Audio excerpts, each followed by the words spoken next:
आजच्या युगातली सत्य परिस्थिती ही आहे की माणसाकडे मोठी घरं आहेत, पण घरात माणसे नाही. खूप सारे शिक्षण, पण कॉमन सेन्स नाही.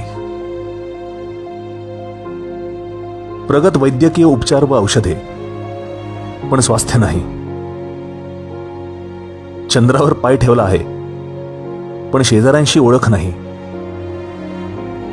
स्वप्न खूप आहेत, पण शांत झोप नाही. भरपूर सारी कमाई, पण मनाला शांती नाही. प्रचंड बुद्धिमत्ता, पण भावना नाही. प्रचंड ज्ञान, पण शहाणपण नाही.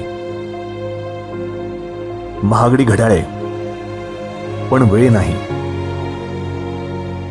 बरेच सारे प्रेमसंबंध, पण खरे प्रेम एकही नाही.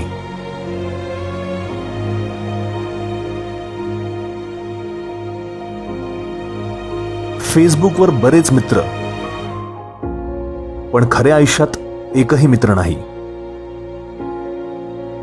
आणि सर्वात महत्वाचे, सर्वत्र माणसांची गर्दी, पण माणुसकी कुठेही नाही. आजच्या माणसाची मानसिकता पहा. मरणाऱ्याला मदत करण्यासाठी कोणीही पुढे येणार नाही, पण घडलेला अपघात सोशल मीडियावर टाकण्याची घाई. यापेक्षा मोठे दुर्दैव काय असणार?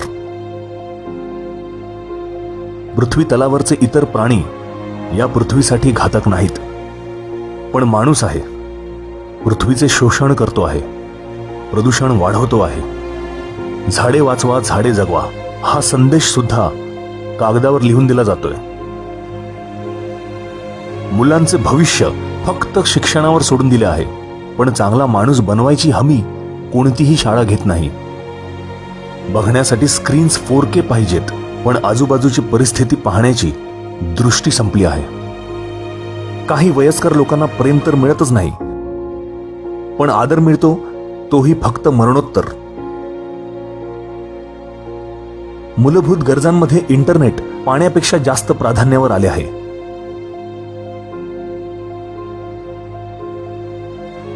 युनिव्हर्सिटी मधल्या पदवीधरांपेक्षा युट्यूबर्स जास्त यशवंत आहेत. एकटी आई काहीही करून 2 मुलांना सांभाळते, पण 2 मुले मिळून सुद्धा एका आईला सांभाळू शकत नाहीत.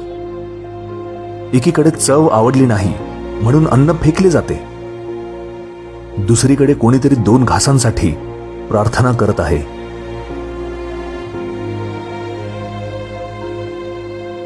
आजचा माणूस सतत बिझी आहे. त्याचा एक हात स्वतःचा खरा चेहरा लपवण्यात बिझी आहे, तर दुसरा हात दुसऱ्यांच्या चेहऱ्यावरचा मास्क काढण्यात बिझी आहे. ही परिस्थिती बदलता येऊ शकते, फक्त सुरुवात आपल्यापासून झाली पाहिजे.